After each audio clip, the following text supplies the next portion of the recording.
Mesdames et messieurs, bonsoir. Bonsoir. Vous allez bien? Oui. Oui, très bien, super. Bienvenue au Parc national du Mont-Mégantic. Je m'appelle Guillaume. J'aurai le grand plaisir d'être un de vos animateurs ce soir. On aura l'occasion de se revoir un peu plus tard au sommet de la montagne. Et on l'espère, il fera assez beau pour vous permettre d'observer dans l'Observatoire du Mont-Mégantic. Cette opportunité-là, il faut vraiment le voir comme un immense privilège d'accéder à un observatoire scientifique pour faire de l'observation et non de la science. Et cette belle tradition-là, c'est une tradition qui remonte au début des années 80. Le festival en est à sa 35e édition. Et depuis cette époque-là, en fait, ce qu'on cherche, c'est à faire en sorte que les chercheurs et le public se rencontrent sous les étoiles. Et c'est dans ce contexte-là qu'à chaque année, on a la chance de recevoir des astrophysiciens qui viennent ici pour présenter leurs travaux. Et ce soir, notre invitée, c'est Annabelle Richard-Laferrière. Annabelle, elle est étudiante à la maîtrise en astrophysique à l'Université de Montréal, sous la supervision de Julie Lavachek-Larondeau. En gros, ses travaux, c'est simple et compliqué à la fois, c'est de trouver la masse du plus gros trou noir de l'univers. Et pour poursuivre ces travaux-là, pour aller encore plus loin, elle aura la chance dans les prochains mois d'aller passer un peu de temps au Texas, là où se trouve une des spécialistes dans le domaine. Alors, je vous demande de l'accueillir chaleureusement. Annabelle. Bonjour,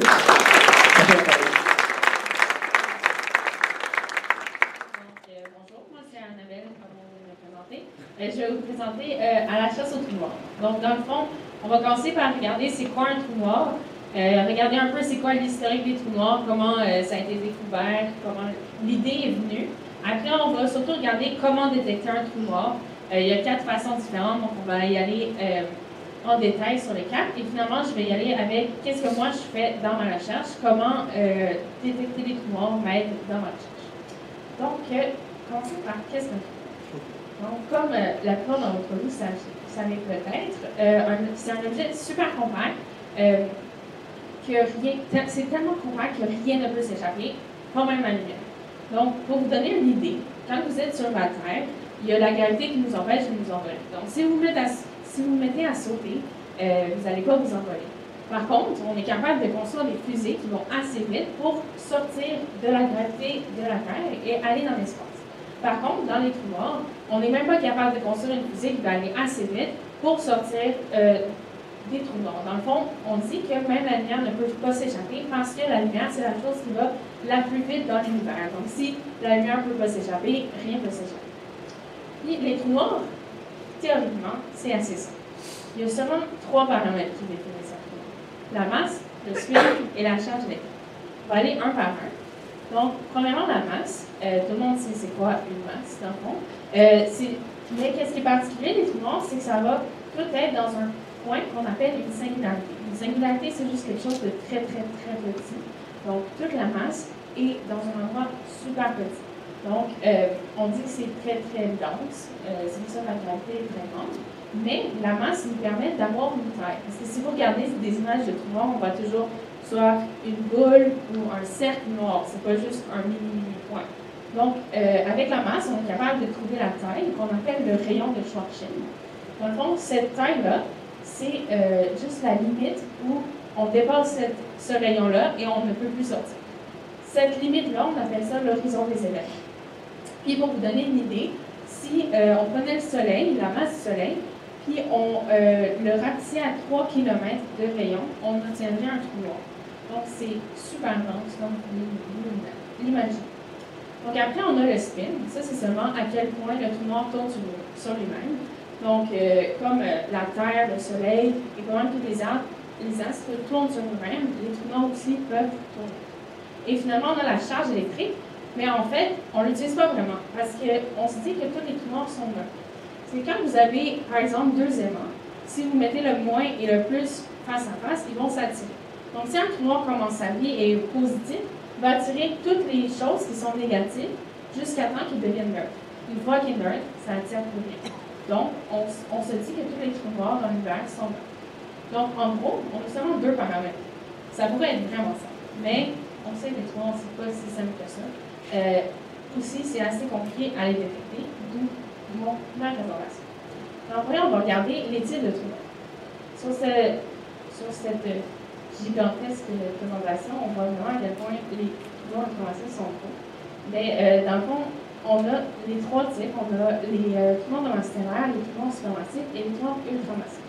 Donc, les trous noirs de masse stellaire, comme le nom l'indique, c'est environ la masse Soleil. Donc, de 3 à 100 fois la masse Soleil. Voulez-vous prononcer un peu plus pour aller trop vite? D'accord. Je n'ai pas les oreilles. C'est bon. C'est. Ok, mais le micro était même pas assez proche. OK. Donc, c'est ça. La masse, c'est de 3 à 100 fois la masse du Soleil. Puis, la taille, ça va être de 3 à 300 km. Pour vous donner une idée, 300 km, c'est environ la distance Montréal-Québec. Et ça va être environ la masse des plus gros trous noirs de masse stellaire. Les trous noirs supermassifs, eux, ça va être plus de 1 million de fois la masse du Soleil, plus de 3 millions de kilomètres. Donc, pour vous donner une idée, ici, c'est à l'échelle, ça, c'est notre Soleil, avec les trous noirs supermassifs. Donc, on voit que c'est vraiment, vraiment gros. Et finalement, les trous noirs ultramassifs, ça va être de 1 à 10 milliards de fois la masse du Soleil. Ça va être de 30 milliards de kilomètres.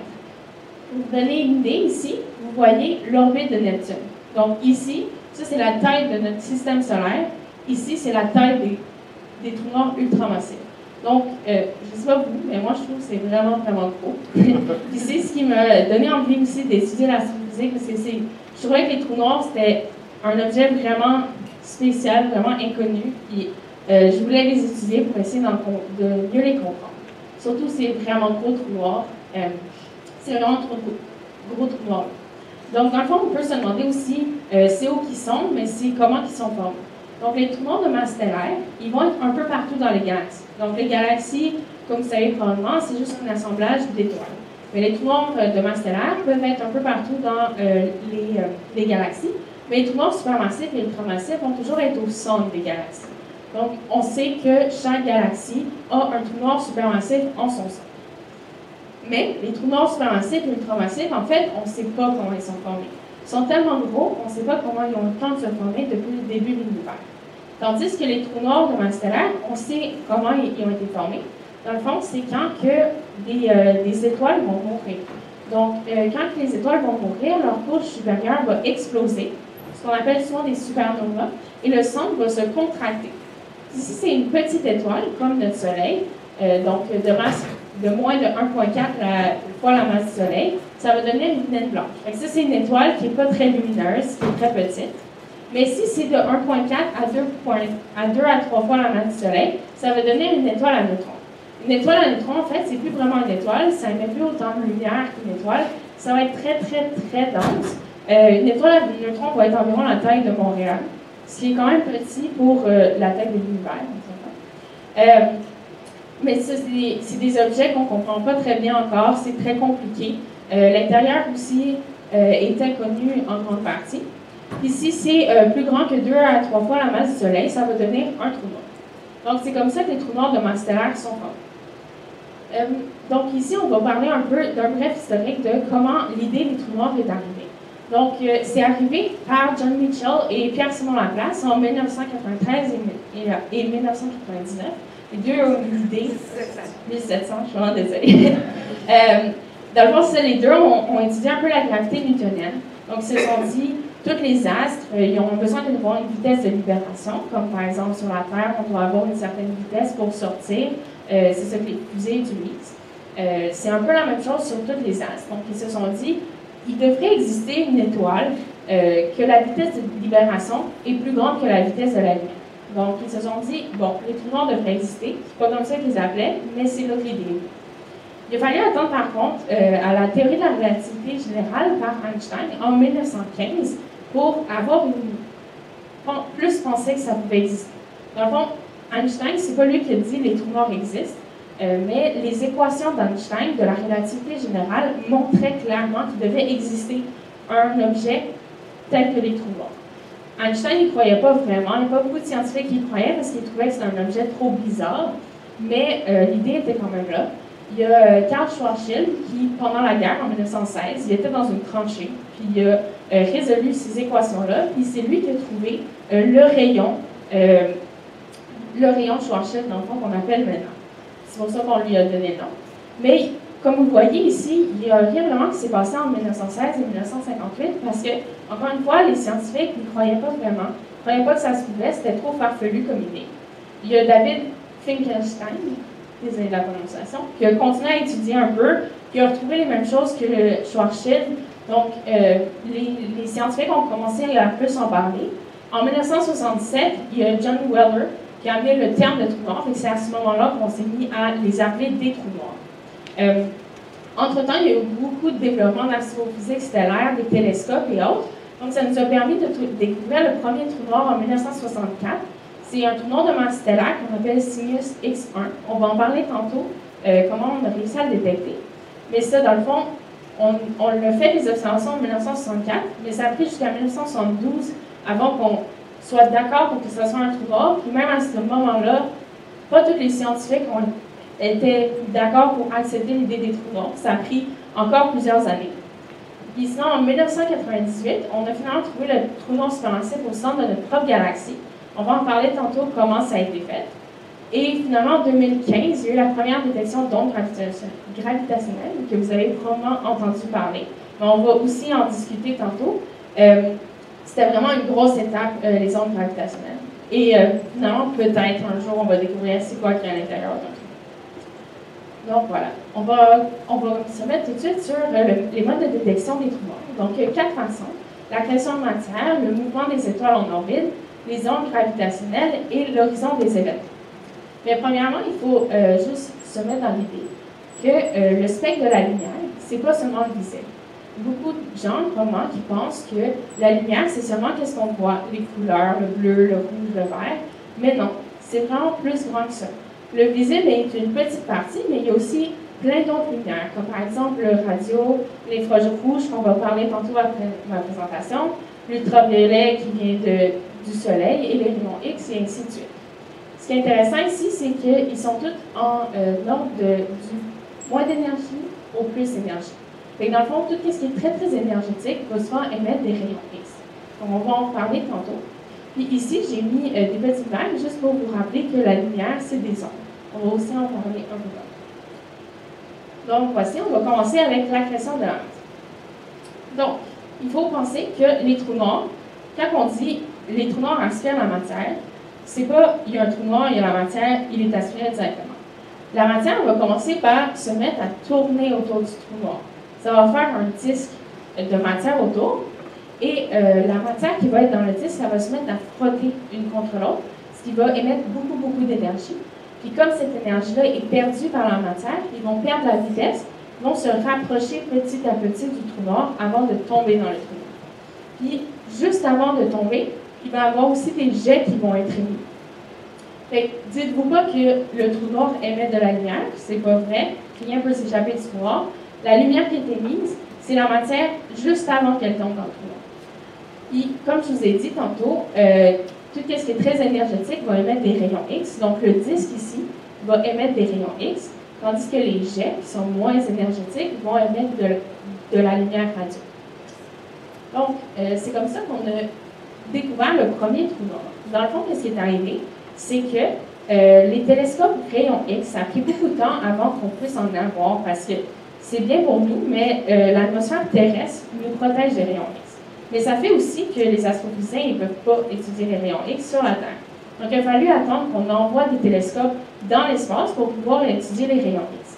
Donc, ça a été en 1964, on a envoyé un télescope rayon X, puis on a vu une source vraiment, vraiment lumineuse dans la constellation du Cygne. Alors, on s'est demandé, mais qu'est-ce que c'est? Il n'y a pas beaucoup d'objets célestes qui émettent autant de rayons X parce qu'il faut que ce soit très énergétique. Qu'est-ce qu'on a fait? C'est qu'on a pointé d'autres télescopes sur cet endroit-là, puis on s'est rendu compte qu'il y avait une étoile massive. Mais les étoiles massives, on savait qu'ils n'émettaient pas de rayons X. Fait qu'on se demandait pourquoi cette étoile-là serait spéciale, pourquoi elle émettrait des rayons X. Là, ce qu'on s'est rendu compte, c'est que l'étoile, en tant que telle, elle variait, elle bougeait. Puis ça, quand on observe ça, ça veut dire que l'étoile est dans un système binaire. Donc, elle a un compagnon. Par exemple, 2 étoiles qui tournent autour d'elles-mêmes ou une étoile avec quelque chose d'autre, n'importe quoi. Donc, on s'est dit, OK, on va étudier sa période, donc le temps pour lequel l'étoile retourne à la même place. Puis ça nous permet de trouver la masse de son compagnon. Puis, avec la variation, on réussit aussi à trouver la taille du compagnon.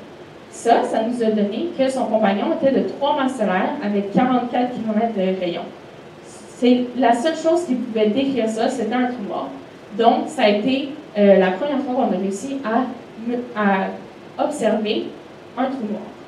Et, comme j'ai dit tantôt, ça a pris du temps avant que les scientifiques acceptent. Mais finalement, on a compris que c'était réellement un trou noir. Ça a été notre première détection. Donc, ici, c'est une vue artistique de à quoi ressemblait le trou noir Cygnus X1. Donc, ici, on voit le trou noir, on voit son compagnon. Le trou noir est en train d'arracher la matière à l'étoile, désolé. Et la matière se met à tourner autour du trou noir et éjecter des jets, comme je parlais tantôt. Ça, c'est une bonne méthode. Pourquoi est-ce que la matière avait toujours tourné si tu l'avais là? Dans le fond, c'est parce qu'il y a un mouvement aléatoire qui se fait autour, puis après un peu de temps, ça va se former dans le plan du trou noir où le trou noir il tourne. Ça prend un peu de temps, mais ça va toujours se former. C'est un peu la même chose pourquoi le système solaire aussi, c'est tout sur le même plan. Comme tout tourne tout le temps dans un plan. Donc, c'est ça. Fait que dans le fond, c'est une des vraiment bonnes méthodes pour trouver des trous noirs de masse stellaire. On a trouvé environ 40 trous noirs de masse stellaire de cette façon-là aussi. Mais, on ne peut pas seulement trouver des trous noirs de masse stellaire avec cette technique-là, on peut aussi trouver des trous noirs supermassifs. Comment on fait ça? On va plutôt utiliser les jets. Les jets, je vous rappelle, c'est en radio. Donc, ici, ce que vous voyez, c'est des vraies données radio. Donc, ce n'est pas des images, c'est des données scientifiques. Puis pourquoi on utilise les jets pour les trous noirs supermassifs? Parce que, comme j'ai dit tantôt, les trous noirs supermassifs sont au centre des galaxies. Donc, le plus proche de nous, c'est celui dans notre galaxie, mais les autres sont plutôt loin. C'est pour aller dans les autres galaxies. Et les disques, le disque est très petit. Il est seulement de 10 à 100 fois le rayon Schwarzschild. Donc, pour les trous noirs les plus loin, on ne peut pas les voir parce que nos télescopes rayons X ne sont pas assez puissants pour voir aussi loin. Donc, c'est pour ça qu'on va regarder les jets, qui eux sont très très gros. Pour vous donner une idée, ici on voit, ici c'est la galaxie de Cygnus A. Ici, je mets les jets qui sortent du trou noir supermassif qui du centre de cette galaxie. Vous voyez que c'est gigantesque. Les jets font 400 000 années-lumière en comparaison à la Voie lactée qui est, elle, de 120 000 années-lumière.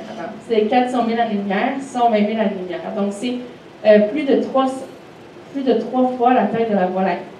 C'est sûr que tous les trous noirs n'ont pas la même puissance de jet, mais ça, c'est un exemple qui vous montre à quel point les jets peuvent être gros et pourquoi c'est une bonne méthode de détecter les trous noirs supermassifs.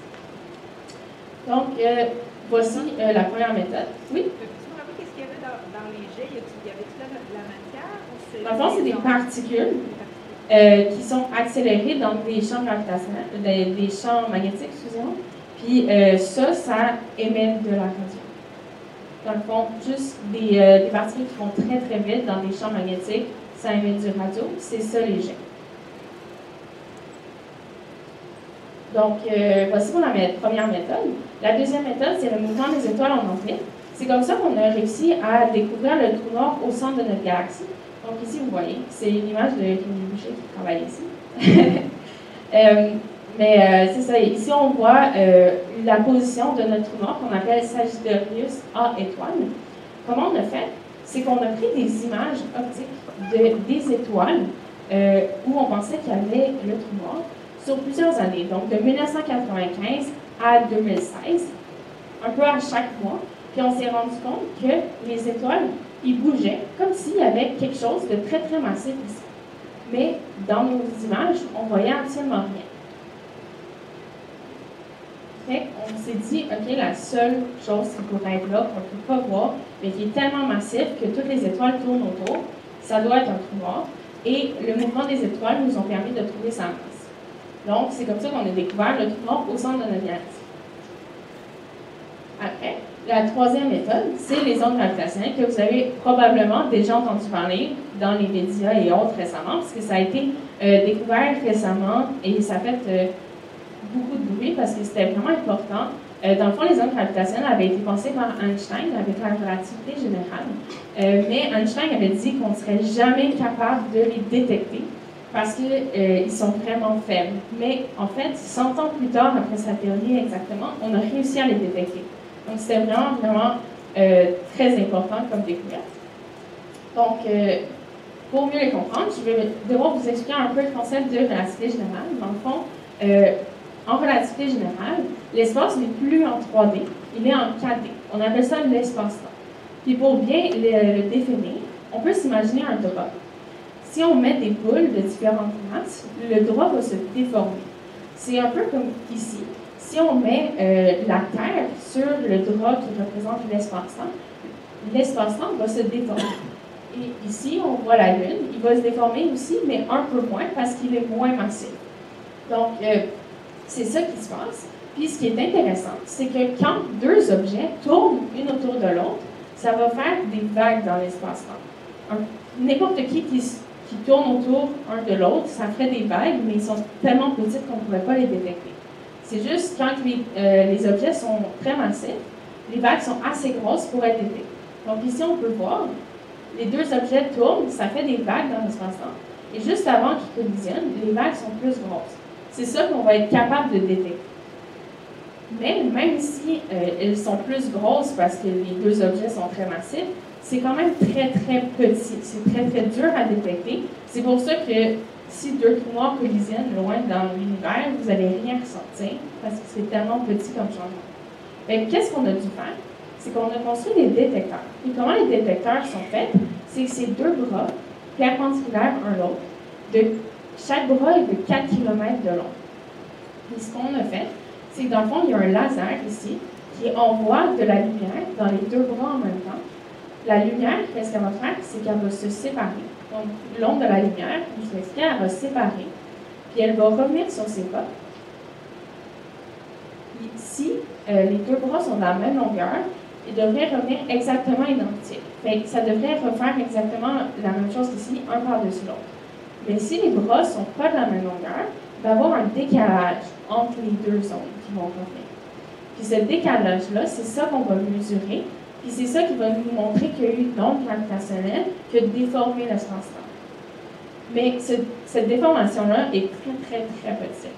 C'est une différence de 1/10 millième de proton, ce qui est minuscule. Pour vous donner une idée, c'est comme si tu essayais de mesurer la distance entre toi et l'étoile la plus proche avec une précision de la grosseur d'un cheveu. C'est vraiment, vraiment impressionnant ce qu'ils ont réussi à faire.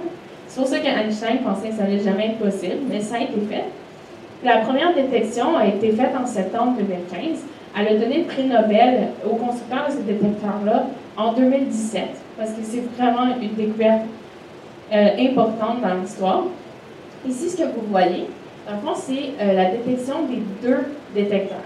Parce qu'on a besoin de plus qu'un détecteur, parce que vu que cette différence-là est tellement petite, ce signal-là est super petit, ça pourrait être mépris avec quelque chose d'autre. Comme par exemple, s'il y a un tremblement de terre proche du détecteur, ou même s'il y a quelqu'un qui coupe un arbre et l'arbre tombe, ça va faire un signal dans le détecteur parce qu'il est tellement, tellement sensible. Fait que ce qu'on fait, c'est qu'on a deux détecteurs, un en Californie, un dans l'État du Massachusetts, désolé. Puis, dans le fond, on fait les mesures en même temps.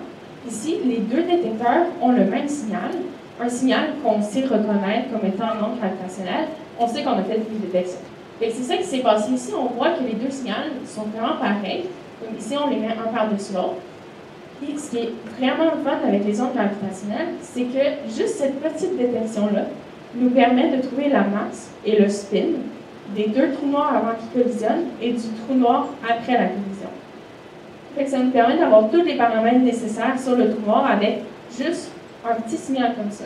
C'est vraiment magique. Mais quelque chose d'intéressant aussi, c'est le fun pour étudier les trous noirs, mais on peut aussi étudier les étoiles à neutrons, que je vous parlais tantôt.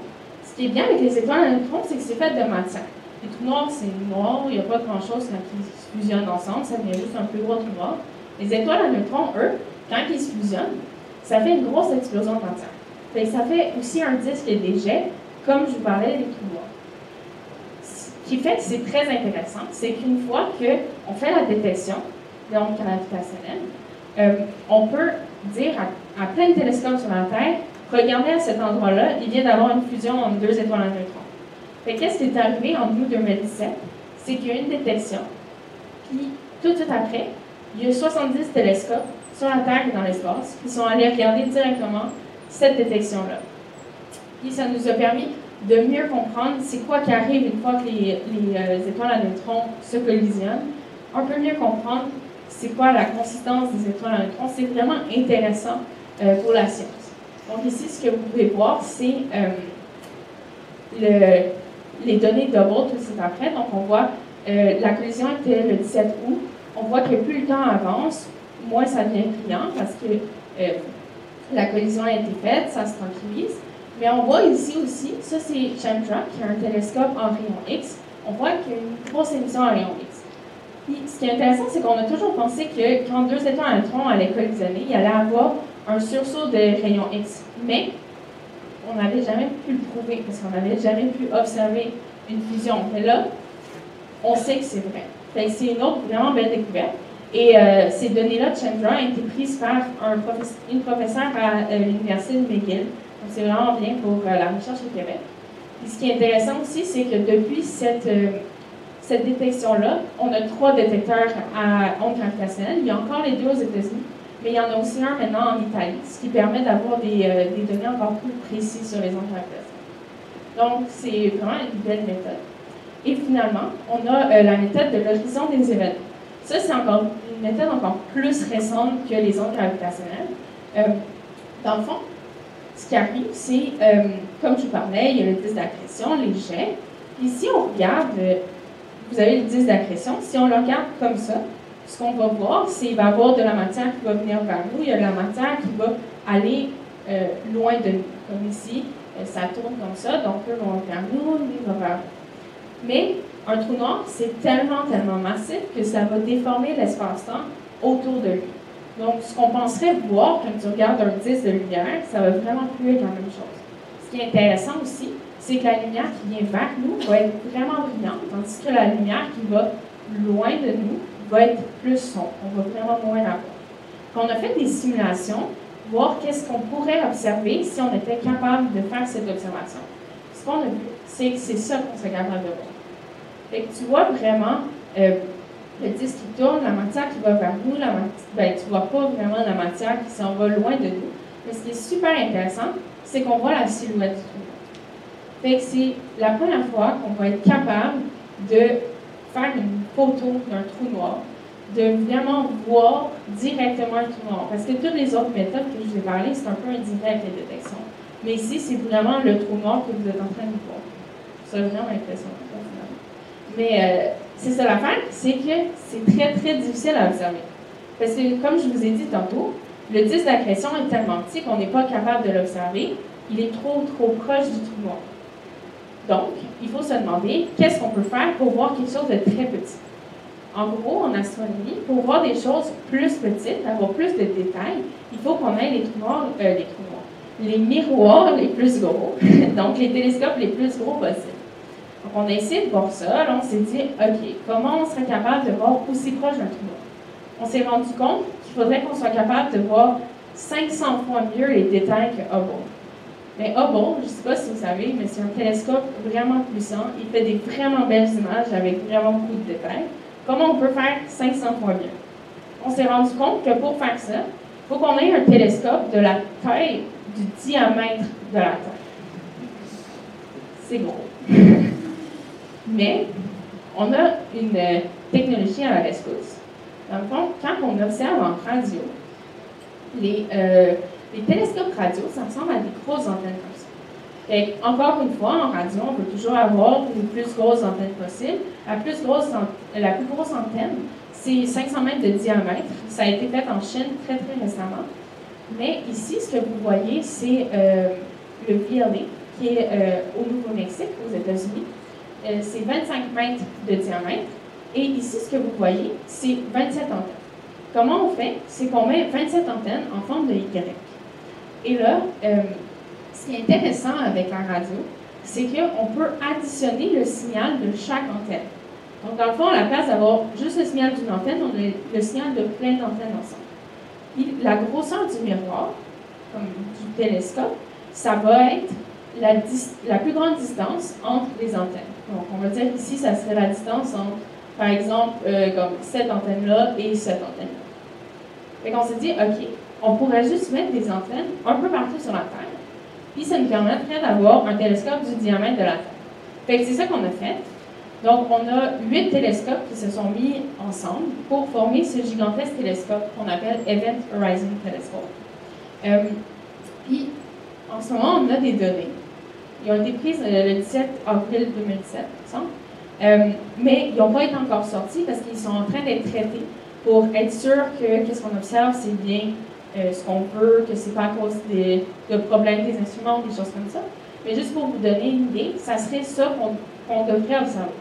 Parce que la simulation que je vous ai montrée, c'est sûr que c'est idéaliste. Une simulation, tu n'as jamais de problème d'instrumentation ou de limitation. Donc ici, c'est une simulation de qu'est-ce qu'on verrait pour vrai. Donc on s'attend à voir ça.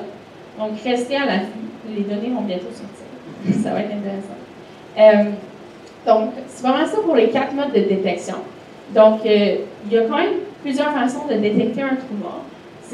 C'est quand même difficile, mais c'est faisable. Donc, moi, je vais vous montrer maintenant un peu comment j'utilise une de ces méthodes de détection pour faire la recherche que je fais dans ma maîtrise. Donc, ici, je vous rappelle les types de trous noirs dont je vous parlais, les masses stellaires, supermassifs, ultramassifs. Moi, ce que j'étudie, c'est les trous noirs ultramassifs. Dans le fond, on peut se demander dans quelle galaxie on aurait un supermassif ou dans quelle galaxie on aurait un ultramassif.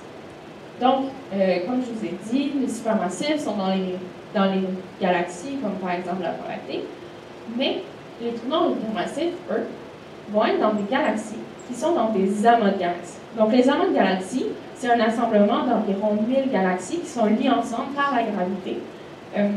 Et ce qui est intéressant avec les amas de galaxies, c'est la galaxie au centre. C'est la plus grosse. Elle est vraiment, vraiment grande. Et c'est au centre de ces galaxies-là qu'on va avoir les trous noirs ultramassifs. Puis, je ne sais pas si vous vous souvenez, mais tantôt, je vous ai montré cette image-là. Tu voyais le jet du trou noir qui sortait et qui allait plus gros que la galaxie. Donc, tu te dis, OK, ça veut dire que le trou noir a de l'influence pas seulement sur la galaxie, mais même sur l'amas complet. Et ça, je vous dis, c'est un trou noir ultramassif qui est au centre. C'est pour ça qu'il y a des jets aussi gros. Mais on s'est rendu compte que ce n'est pas seulement les trous noirs ultramassifs qui ont une relation, qui ont une influence sur leur galaxie. On s'est rendu compte que tous les trous noirs ultramassifs avaient une relation entre leur masse et la masse de la galaxie dans laquelle ils sont.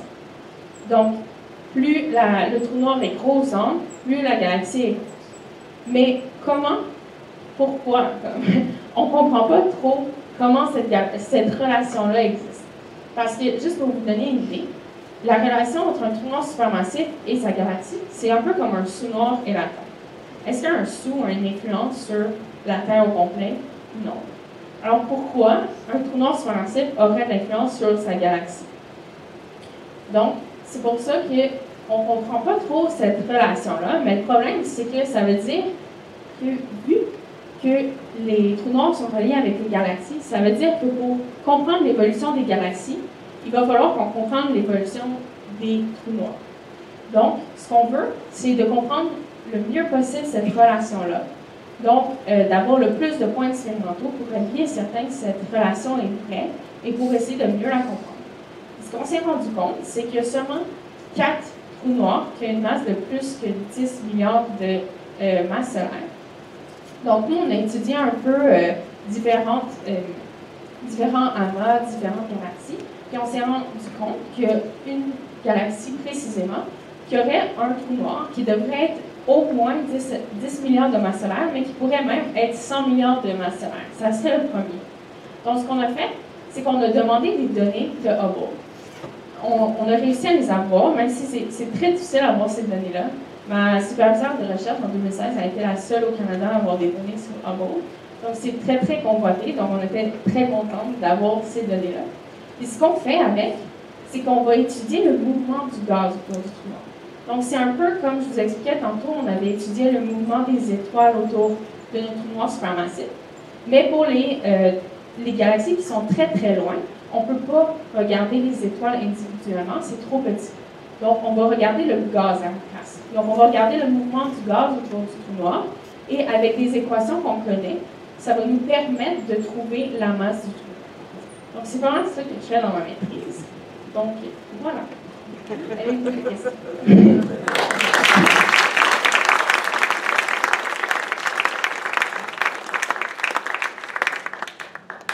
Merci beaucoup, Annabelle. J'imagine qu'il y en a parmi vous qui avaient des questions. Alors, il reste quelques minutes si jamais vous voulez poser des questions à Annabelle. Est-ce qu'il y en a qui sont curieux, qui veulent en savoir plus? Monsieur Julien? Dans le film Interstellaire, là, c'est tout vrai. Ben, il y a beaucoup de choses qui sont vraies. C'est sûr que c'est un film, fait que c'est un peu aussi romancé. Mais tu sais, quand ils s'en vont sur la planète vraiment proche du trou noir, puis le temps est dilaté, fait que ça leur prend plus de temps. Une fois qu'ils sont dessus, pour eux, c'est comme, je me souviens plus, 10-15 minutes, mais pour la Terre, c'est plusieurs années. Ça, c'est vrai. La relativité générale va faire ça à cause que le trou noir est très, très, très massif, donc la gravité est très forte, ça va déformer l'espace-temps, ce qui veut dire que ça va déformer le temps. Par contre, une fois qu'il sera dans le trou noir, on ne sait pas qu'est-ce qui se passe dans le trou noir, donc ça pourrait être n'importe quoi. C'est sûr, ça a été bien romancé. Mais c'est ça, c'est pas exactement ce qui se passe, donc tout peut arriver. Oui. Stéphane Hawking, quand il a développé cette théorie sur le trou noir, il a beaucoup écrit là-dessus. C'est basé sur des calculs théoriques, j'imagine. Oui. Oui, parce que il n'y a pas assez d'observations pour justement faire ce que lui il a amené comme idée. Dans le fond, lui, qu'est-ce qu'il a amené comme idée, c'est que les trous noirs, ils peuvent s'évaporer. Dans le fond, en ce moment, ce que je vous disais, c'est que les trous noirs seulement avalaient de la matière, donc les trous noirs feraient juste augmenter de taille, juste grossir. Mais ce que Stephen Hawking a amené comme idée, c'est que les trous noirs pourraient s'évaporer, donc perdre de la matière et à un certain moment, peut-être, ne plus exister, s'évaporer au complet. Comment ça fonctionne, ça? C'est dans le fond, en quantique, physique plus avancée, deux particules, comme les particules peuvent se séparer. Puis, ce qui pourrait arriver, c'est que les particules qui sont très très proches de l'horizon du trou noir, il y en a une qui pourrait aller à l'intérieur, puis l'autre pourrait sortir. Donc, c'est comme ça que ça permettrait de s'évaporer. La matière pourrait sortir petit à petit. Et ça, c'est une idée théorique. On n'a pas encore réussi à observer cette évaporation-là des trous noirs. Donc, tout est encore théorique dans les idées de Hawkins, mais c'est une idée qui est quand même reconnue, que les gens disent que ça pourrait se faire. Oui? Trou noir versus masse sombre. Vous pouvez développer? OK, donc les trous noirs, même si c'est noir, c'est pas nécessairement la matière sombre. Dans le fond, la matière sombre, qu'est-ce que c'est? C'est que, au fond, on s'est rendu compte en regardant les galaxies, ce qu'on voit, c'est juste la lumière qu'on est capable de voir avec nos télescopes, donc sur le spectre de la lumière. Mais on s'est rendu compte qu'en regardant la vitesse des étoiles autour de la galaxie, fait que dans le fond, toutes les étoiles tournent autour du centre, en regardant cette vitesse-là, on s'est rendu compte qu'il nous manquait de la masse. Puis, pour que ça soit cette vitesse-là, il fallait que les galaxies soient beaucoup, beaucoup plus massives qu'ils l'étaient réellement. Puis ça, on s'est mis à noter la matière sombre, parce qu'on ne la voit pas. Puis, dans le fond, il me semble, la matière normale qu'on est capable de voir, c'est seulement 3% de la matière de l'univers. Le reste, c'est en partie la matière sombre. Et donc, cette matière, elle est encore sombre dans nos esprits, on ne sait pas c'est quoi. Il y a une théorie à un moment donné qu'on pensait que c'était peut-être plein de petits trous noirs, mais cette théorie a été invalidée parce que ça en prendrait beaucoup trop. Donc, il y a encore plusieurs théories de qu'est-ce que pourrait être la matière sombre. Il y a des détecteurs qui essaient de détecter la matière sombre. Le problème, c'est que dans nos théories, la matière sombre n'interagit vraiment pas beaucoup avec la matière normale. Donc, c'est ça qui fait que c'est très, très difficile à détecter. Donc, difficile à savoir c'est quoi. C'est pas mal. Mais les trous noirs, on ne les voit pas non plus. Donc, on n'a jamais évalué que les trous noirs vont être une partie de la matière. Ça pourrait être une partie, mais c'est pas assez. Comme on a fait des calculs de combien de trous noirs pouvaient s'être créés depuis le début de l'univers, combien de trous noirs pouvaient être créés au début de l'univers aussi, puis ça répond seulement à une infime partie de la matière sombre. Donc oui, ça pourrait être une partie, mais ce n'est pas la totalité. Faites-vous une distinction quand vous parlez de le rayon du trou noir et le diamètre de son horizon? C'est la même chose? C'est la même chose, exact. C'est la même chose. Ouais, c'est vrai. Donc, on ne peut pas avoir un trou noir, quand vous parlez de petit trou noir, là, si on n'a pas au moins 1,4, 3,0 masse solaire. Ouais. C'est ça, il faut au moins 3 masses solaires pour avoir un trou noir. Okay. Ouais. Oui? Est-ce que la matière sombre peut équivaloir à l'antimatière? Non, c'est pas la même chose. Ouais. Mais dans le fond, c'est la matière sombre, je viens d'expliquer. L'antimatière, c'est quand l'univers a été créé, ce qu'on pense, c'est qu'il y avait la matière et l'antimatière. L'antimatière, c'est vraiment juste l'opposé de la matière, complètement. Mais, dans le fond, quand tu mets la matière et l'antimatière ensemble, il va y avoir une explosion. C'est très réactif. Puis, on se rend compte, en ce moment, de nos jours, il y a juste de la matière. Il n'y a pas d'antimatière. Puis, on se demande pourquoi. On a des théories pourquoi l'antimatière serait disparue depuis le début de l'univers, mais il n'y a aucune confirmation, donc on ne sait pas exactement encore pourquoi l'antimatière n'est plus. Mais l'antimatière et la matière sombre ne vont pas être la même chose. Oui? Quand on observe à partir de la Terre quelque chose qui se produit très loin, si vous donnez un exemple d'un trou noir, vous allez calculer, il y a combien d'années? Parce qu'on voit, ce qu'on voit à partir d'ici, ça s'est passé dans l'histoire. Exactement. Donc, Donc, il y a combien d'années entre ce que nous observons maintenant et le moment quand cette chose est en réalité produite? et dans le fond, c'est ça qu'on utilise comme unité de mesure. Tu sais, quand je dis, on va dire, le trou noir au centre de notre galaxie, il y a 26 000 millions d'années-lumière, milliards d'années-lumière. 26 000. 26 000 années-lumière, ouais. 26 000 années-lumière, je suis désolée. Donc ça c'est une unité de distance, mais ça veut dire que ce qu'on regarde en ce moment, c'est il y a 26 000 années. Fait que dans le fond, quand on regarde le trou noir au centre de notre galaxie, ce qu'on voit, c'est en fait comment il était il y a 26 000 années. Si je ne me trompe pas, ceux qui ont été découverts par les ondes gravitationnelles depuis 2 ans environ, la plupart se trouvent à 3-4 milliards d'années-lumière. Donc, on reçoit aujourd'hui des ondes gravitationnelles qui ont été créées il y a 3 ou 4 milliards d'années. Oui? Selon la relativité générale, le trou noir, en fond, c'est une singularité plus petite que l'horizon des événements. Exact. Est-ce qu'il y a des gens à l'Université de Montréal qui travaillent sur peut-être la structure à l'intérieur de l'horizon des événements, qui essaient de travailler là-dessus, d'avoir une idée de ce que ça peut être? Pas à l'Université de Montréal, pas là-dessus, mais à McGill, il y en a qui étudient ce qui se passe à l'intérieur des trous noirs, essayer de comprendre. Mais dans le fond, c'est ça qui est dur, on ne sait pas ce qui se passe parce qu'on ne peut rien envoyer. La relativité générale explique en plus ce qui pourrait se passer entre l'horizon des événements et la singularité, mais ce